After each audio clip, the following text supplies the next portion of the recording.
Welcome to the Voice of America in Spanish. Bienvenidos a Buenos Días América, un programa de la Voz de América que se transmite desde Washington. Hoy es viernes 6 de febrero de 2015. Henry Llanos y Juan Pablo Sarrug los invitamos a escuchar en la próxima media hora las noticias más destacadas en Estados Unidos y el resto del mundo.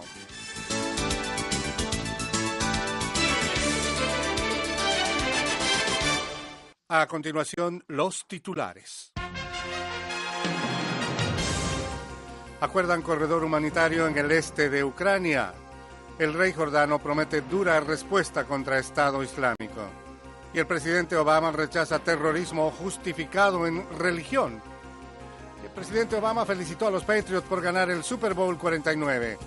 Revisaremos también los estrenos cinematográficos del fin de semana.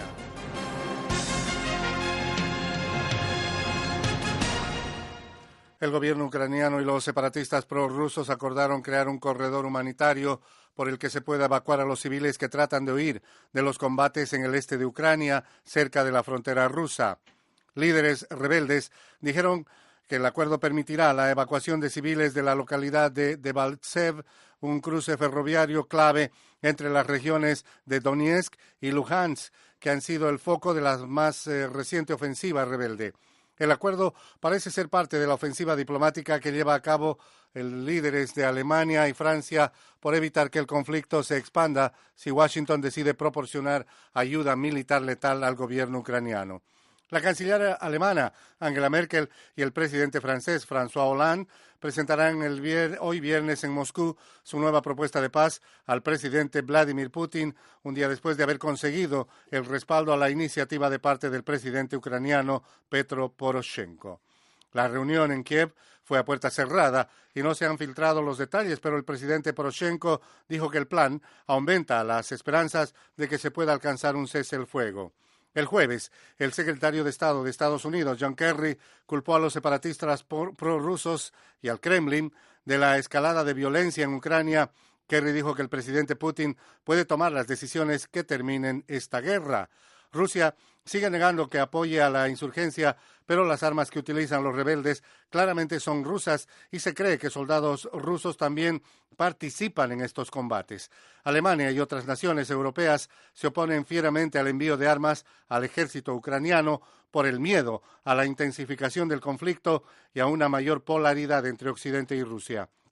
Kerry dijo que el presidente Barack Obama está analizando todas las opciones, entre estas las que obviamente están en la posibilidad de proveer el sistema de defensa en Ucrania. El secretario de Estado John Kerry afirmó en Ucrania que Rusia debe terminar con su apoyo a los separatistas prorrusos. Nos informa Yoconda Tapia. John Kerry sostuvo en Kiev que Rusia debe sentarse en la mesa de negociaciones y añadió textualmente: no podemos cerrar los ojos al hecho de que suministros militares rusos han cruzado la frontera ucraniana. A tiempo de enfatizar en que Estados Unidos quiere que este conflicto se resuelva y que para ello es necesario dar los pasos preceptivos, Kerry dijo: Estados Unidos continuará apoyando a Ucrania en su búsqueda de una mayor claridad democrática y más soberanía e independencia. El secretario Kerry se reunió este jueves en Kiev con el presidente de Ucrania, Petro Poroshenko, quien hizo un nuevo pedido de armas a Occidente para ayudar en la lucha contra rebeldes prorrusos. Hasta ahora, la administración Obama ha proveído solo ayuda no letal a las Fuerzas Armadas ucranianas, pero autoridades estadounidenses han dicho recientemente que están dispuestas a considerar el suministro de armas para ayudar a poner fin al conflicto. Los más recientes combates en la población ucraniana de Debaltsev estallaron en una guerra total, mientras fracasaron las más recientes conversaciones de paz destinadas a poner fin a 9 meses de rebelión. Desde los estudios de La Voz de América en Washington les informó Yoconda Tapia.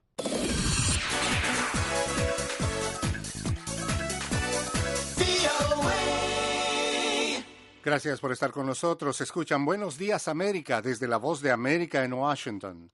Búsquenos en internet en voanoticias.com. Hágase nuestro amigo en Facebook y síganos en Twitter en @voanoticias.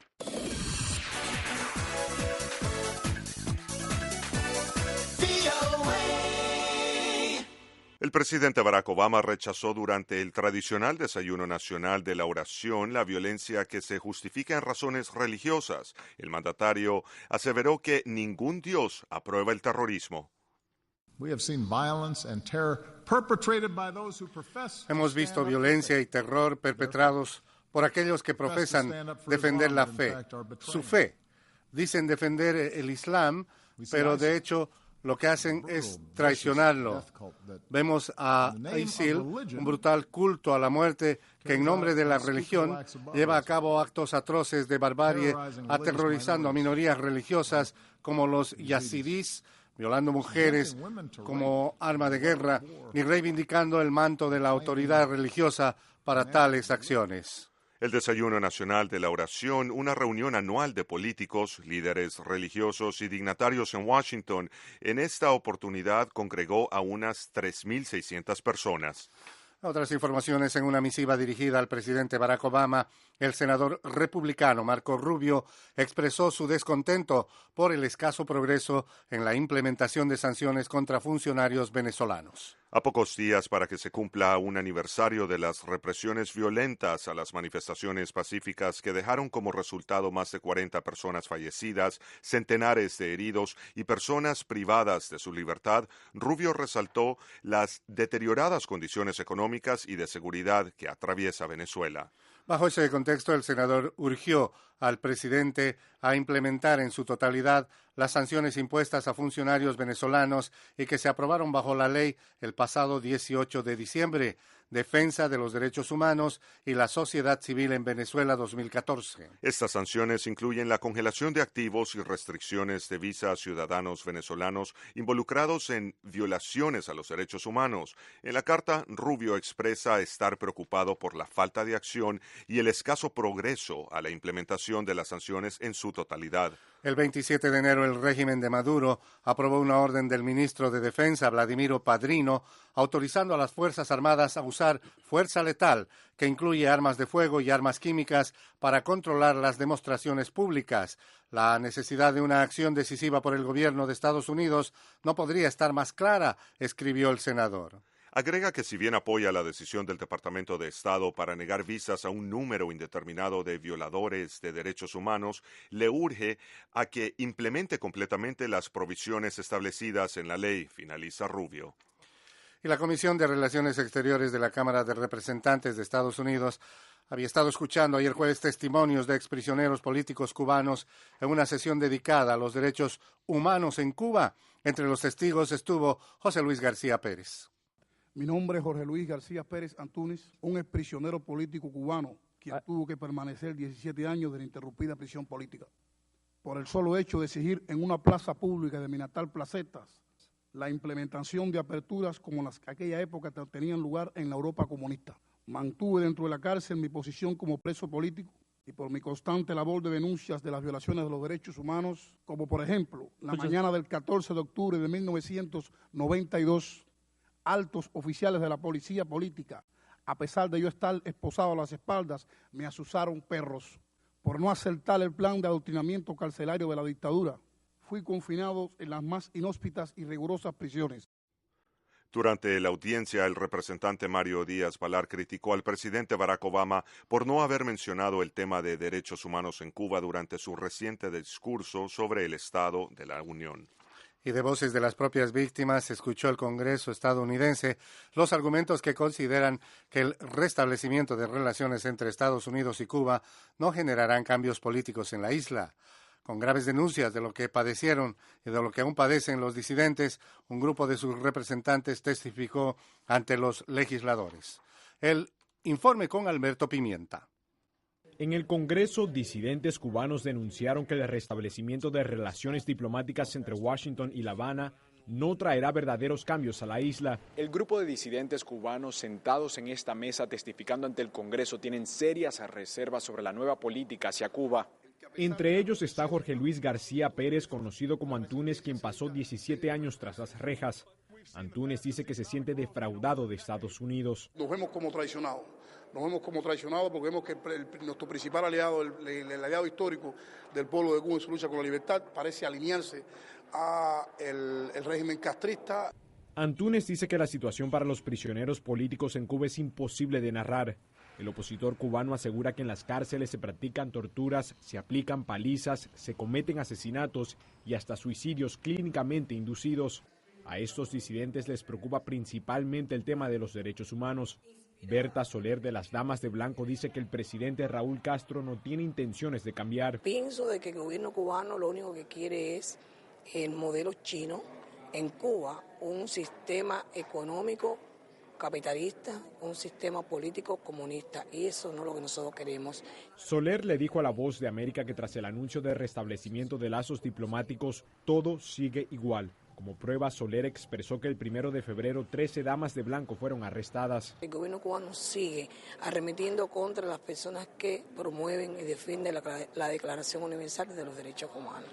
Estados Unidos hace algunas semanas tomó medidas económicas que flexibilizan el embargo y para los disidentes solo hay una conclusión posible. Toda esta inyección de recursos a Cuba, todo este intercambio solo va a fortalecer el régimen castista. El pueblo no va a obtener nada. Alberto Pimienta, para La Voz de América. Estas son las noticias. Este muro es una de las herramientas que han sido implementadas en la frontera entre México y los Estados Unidos. Continúa el impasse político entre republicanos y demócratas aquí en el Congreso estadounidense sobre la crisis de niños inmigrantes. Señalan ellos, busca un plan más agresivo de Estados Unidos en sus países. Es de responsabilidad compartida.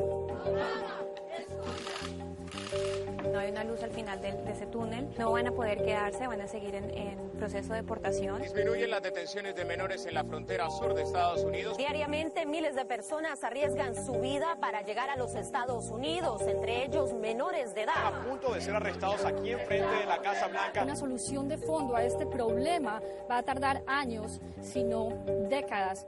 Esta es La Voz de América. Visítenos en nuestra página web en boanoticias.com.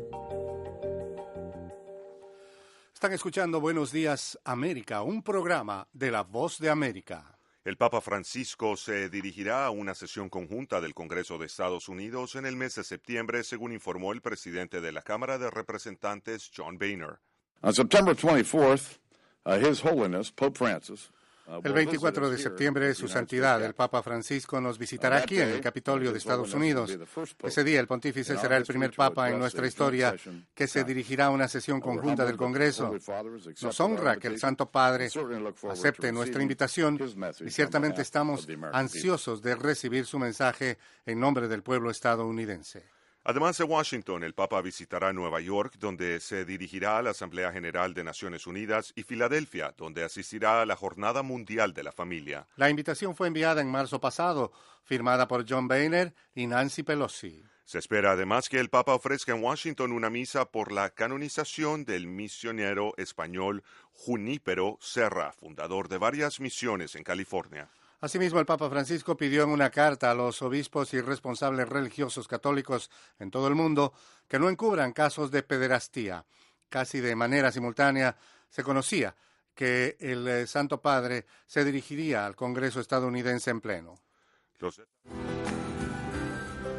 La misiva fue publicada un día antes de que se reúna una comisión sobre la protección de menores con el fin de plantear reformas internas a la Iglesia tras los escándalos que han causado enorme daño a su credibilidad en el mundo entero.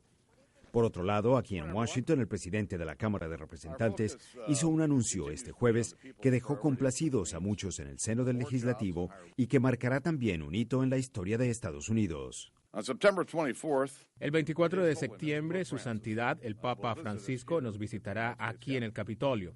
Ese día, Su Santidad se convertirá en el primer Papa en nuestra historia en dirigirse a una sesión conjunta del Congreso. Nos llena de humildad que el Santo Padre haya aceptado nuestra invitación y en nombre del pueblo de Estados Unidos, ciertamente esperamos recibir su mensaje. Por su parte, la líder de la minoría demócrata en la Cámara, Nancy Pelosi, dijo sentirse honrada y regocijada, pues el Papa Francisco, señaló, ha renovado la fe de los católicos en todo el mundo y ha inspirado a una nueva generación de personas de todas las religiones a convertirse en instrumento de paz. Durante su primer periplo por este país, Francisco visitará también las ciudades de Nueva York y Filadelfia. Gilberto Cabrera para La Voz de América.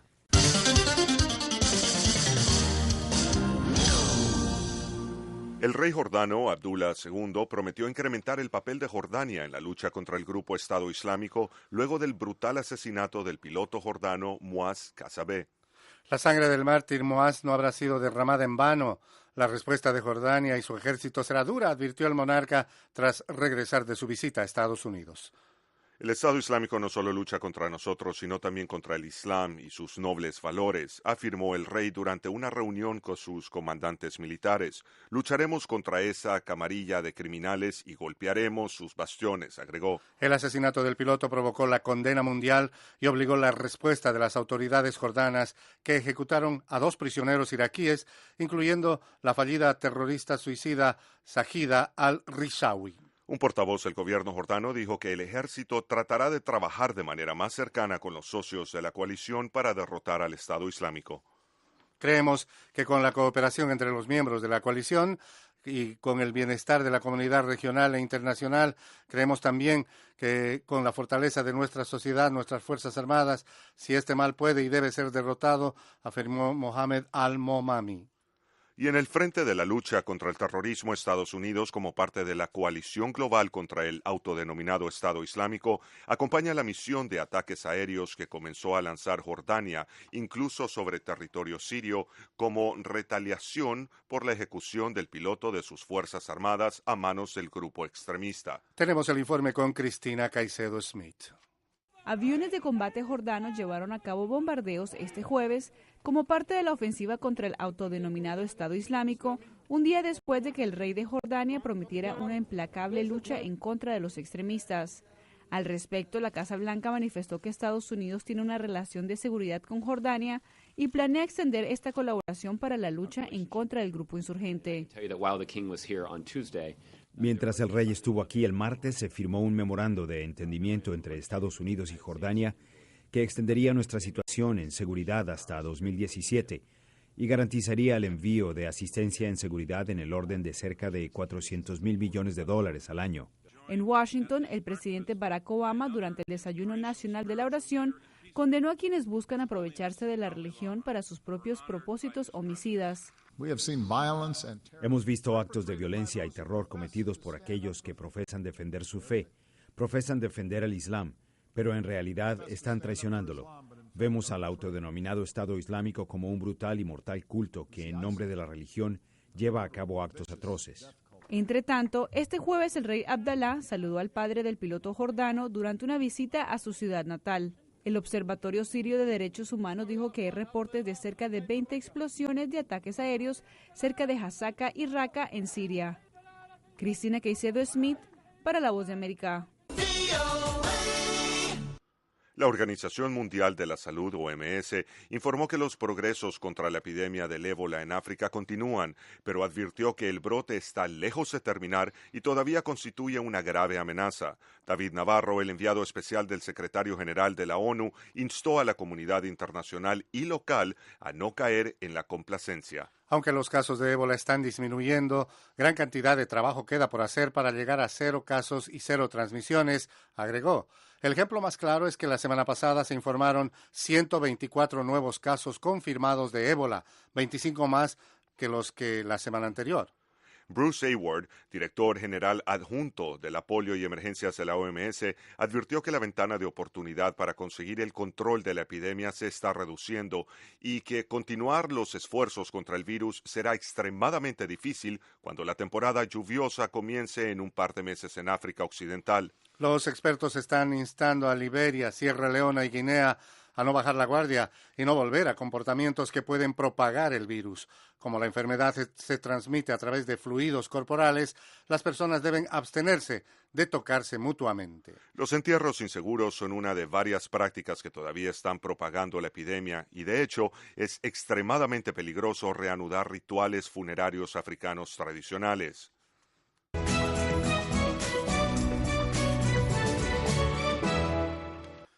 En noticias económicas, el faltante comercial estadounidense alcanzó su mayor nivel desde 2012 debido a que el fortalecimiento del dólar pareció atraer importaciones por encima de las exportaciones, lo cual podría hacer que la estimación de crecimiento del cuarto trimestre de 2014 sea revisada a la baja. No obstante, al comparecer en una audiencia del Congreso sobre el presupuesto fiscal 2016 presentado por el presidente Barack Obama, el secretario del Tesoro Jack Lew se refirió a algunas de las cifras sobre la economía estadounidense.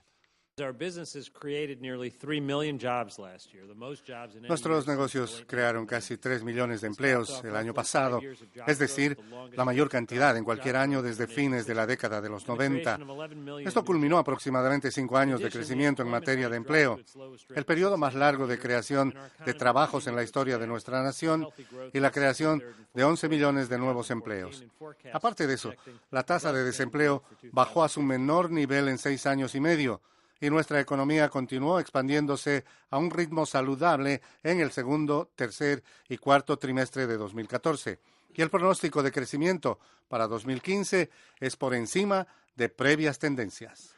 No obstante, agregó el secretario del Tesoro Jack Lew, desde el punto de vista global, Estados Unidos continúa superando en términos de rendimiento a sus socios comerciales, muchos de los cuales siguen tratando de salir del profundo hueco creado por la crisis económica global.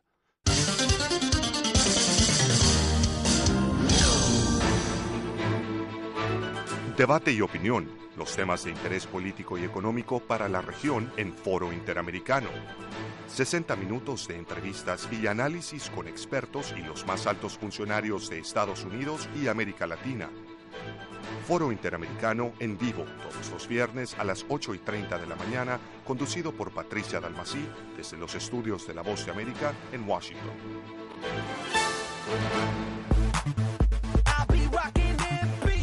Top 10 USA. Top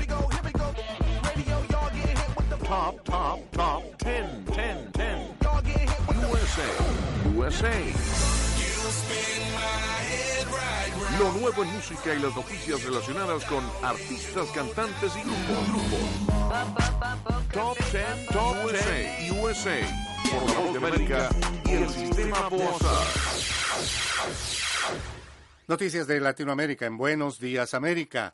El gremio de enfermería solicita al gobierno del presidente Nicolás Maduro que el sector salud venezolano sea declarado en estado de emergencia. Desde Venezuela nos informa Carolina Alcalde. Integrantes del sector salud continúan denunciando la situación que están atravesando los centros hospitalarios públicos y privados en Venezuela. Medicamentos e insumos básicos para incluso atender emergencias siguen ausentes en gran parte de los centros de salud públicos. En conversación con La Voz de América, Ana Rosario Contreras, presidenta del Colegio de Enfermeros de Caracas, insistió en que el desabastecimiento ronda el 60 y el 70%. Estamos haciendo un llamado enérgico, contundente al gobierno nacional para que declare la emergencia en salud, porque lamentablemente la situación cambiaria en el país ha imposibilitado de que los proveedores internacionales suministren el 90% de los insumos que son importados, que debido a la falta de liquidación de divisas no se ha podido pagar la deuda que se mantiene por más de 379 millones de dólares. Esto ha hecho imposible que se importen este tipo de medicamentos para el año 2015. Es decir, que en Venezuela actualmente se está trabajando con inventarios del año 2014. Contreras tiene 30 años ejerciendo como enfermera y sostiene que por primera vez en su historia de servicio ha sentido angustia a la hora de atender a un paciente por el panorama en su puesto de trabajo. Debo decir muy responsablemente que la salud en Venezuela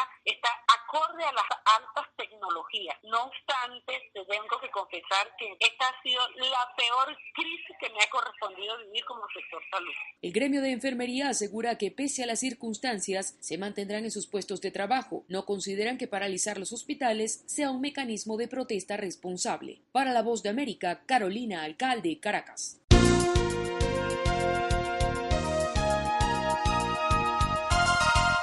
Y a continuación, los deportes en Buenos Días América.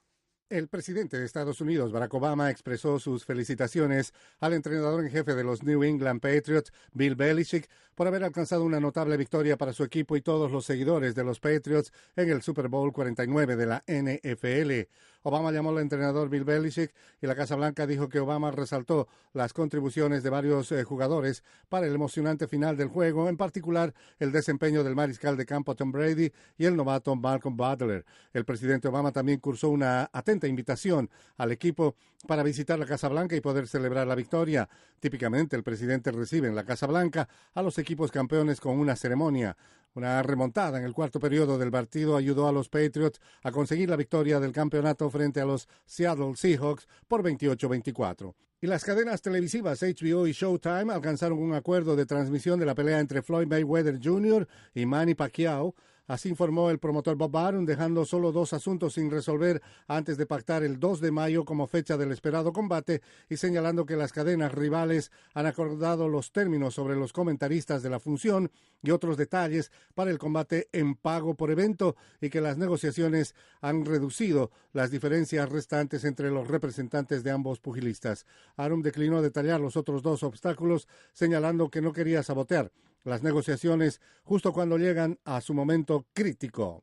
Y el magnate ruso Alisher Usmanov pagará los salarios adeudados al entrenador de la selección de Rusia, el italiano Fabio Capello, después de que la Federación Rusa admitiese hace meses que no podía afrontar el sueldo de su técnico nacional. Usmanov, de 61 años, fue nombrado por la revista Forbes como la persona más rica de Rusia en 2014, con una fortuna estimada a unos 15.700 millones de euros. Desde los estudios de La Voz de América en Washington, les informó Henry Llanos.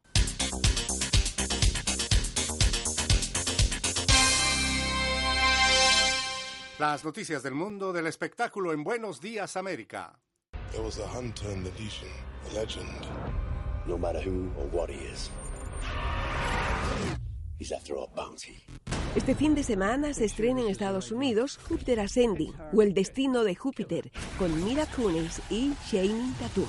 La trama está basada en una joven de nombre Júpiter Jones, cuya vida es simple y sin sentido. Todo cambiará en su vida cuando descubra que su misión es salvar el universo. Our world is divided between light and darkness. You are the seventh son of the seventh son. En otro estreno cinematográfico llega Seven Son, o El Séptimo Hijo. El aclamado actor Jeff Bridges y Julianne Moore participan en esta cinta de ciencia ficción donde un joven de 13 años recibe una inesperada visita. Se trata de un maestro que desea convertirlo en su aprendiz, ofreciéndole poderes para enfrentarse a criaturas malignas. No se trata de una película infantil de hadas y brujas, sino de una cinta con efectos especiales que pondrá a todos a saltar de la silla del teatro. Desde los estudios de La Voz de América les informó Mercedes Antesana.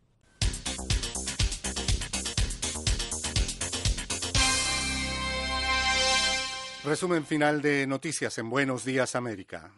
Un miembro del equipo de abogados defensores del expresidente sudafricano Nelson Mandela se ocupará de defender al encarcelado líder opositor venezolano Leopoldo López. El partido de López, Voluntad Popular, dijo que el parlamentario canadiense Irving Cutler trabajará ad honorem en el caso y que pronto viajará a Caracas para constatar personalmente la situación en la que se encuentra. López está encarcelado desde febrero del año pasado cuando se entregó a las autoridades que lo acusaron de ser responsable de las protestas callejeras contra el régimen del presidente Nicolás Maduro que dejaron al menos 43 muertos. Cutler, un exministro de Justicia y exfiscal de su país, es considerado un especialista en derechos humanos internacionales y ha servido como consejero para prominentes presos de conciencia, incluido Mandela.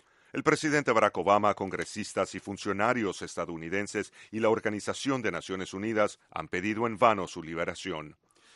El gobierno ucraniano y los separatistas prorrusos acordaron crear un corredor humanitario por el que se pueda evacuar a los civiles que tratan de huir de los combates en el este de Ucrania, cerca de la frontera rusa. Líderes rebeldes dijeron el acuerdo permitirá la evacuación de civiles de la localidad de Desvalte, un cruce ferroviario clave entre las regiones de Donetsk y Luhansk, que ha sido el foco de más reciente ofensiva rebelde. Y hasta aquí, Buenos Días, América. Nos acompañaron en la producción Elena Skotowska y en la sala de ingenieros Curtis Bynum. Henry Llanos y Juan Pablo Sarruc les agradecemos su atención y los invitamos a que visiten nuestra página web voanoticias.com.